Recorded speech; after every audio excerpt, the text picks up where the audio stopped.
So ఆ first road ప్రమాదాల నివారణే లక్ష్యంగా కాకినాడ జిల్లా ఎస్పీ బిందు మాధవ్ ఆదేశాల మేరకు జగ్గంపేట పట్టణంలో పోలీసులు భారీ బైక్ ర్యాలీ నిర్వహించారు. ఈ కార్యక్రమానికి జగ్గంపేట సిఐ వైఆర్కే శ్రీనివాస్ నేతృత్వం వహించారు. ఎస్ఐలు, పోలీస్ సిబ్బంది అందరూ హెల్మెట్లు ధరించి ర్యాలీలో పాల్గొని పట్టణంలోని ప్రధాన రహదారుల మీదుగా వెళుతూ వాహనదారులకు రోడ్డు భద్రతపై అవగాహన కల్పించారు. ముఖ్యంగా ద్విచక్ర వాహనదారులు తప్పనిసరిగా హెల్మెట్ ధరించాలని, ట్రాఫిక్ నిబంధనలు ఖచ్చితంగా పాటిస్తే ప్రాణ నష్టం గణనీయంగా తగ్గించవచ్చని పోలీసులు చెప్పారు.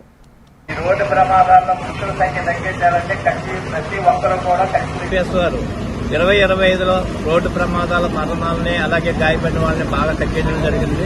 26లో మరింత తగ్గించాలని చెప్పేసి అన్ని చర్యలు ప్రజల్లో అవేర్నెస్ క్రియేట్ చేయడం ద్వారా, ప్రతి ఒక్కరు హెల్మెట్ ధరించడం ద్వారా ప్రాణాల పోకుండా కాపాడాలని చెప్పేసి అవేర్నెస్ క్రియేట్ చేయాలని ఆదేశాలు మనకి ఈరోజు జగ్గంపేట సర్కిల్లో ఎస్ఐ అయినటువంటి గండేపల్లి ఎస్ఐ గారు శివనాగబాబు, కెల్లంపూడి ఎస్ఐ గారు జి సతీష్ గారు, అలాగే జగ్గంపేట ఎస్ఐ గారు రఘునందరావు గారు మేమంతా కూడా మా సిబ్బందితో హెల్మెట్ ర్యాలీ నిర్వహించడం జరిగింది.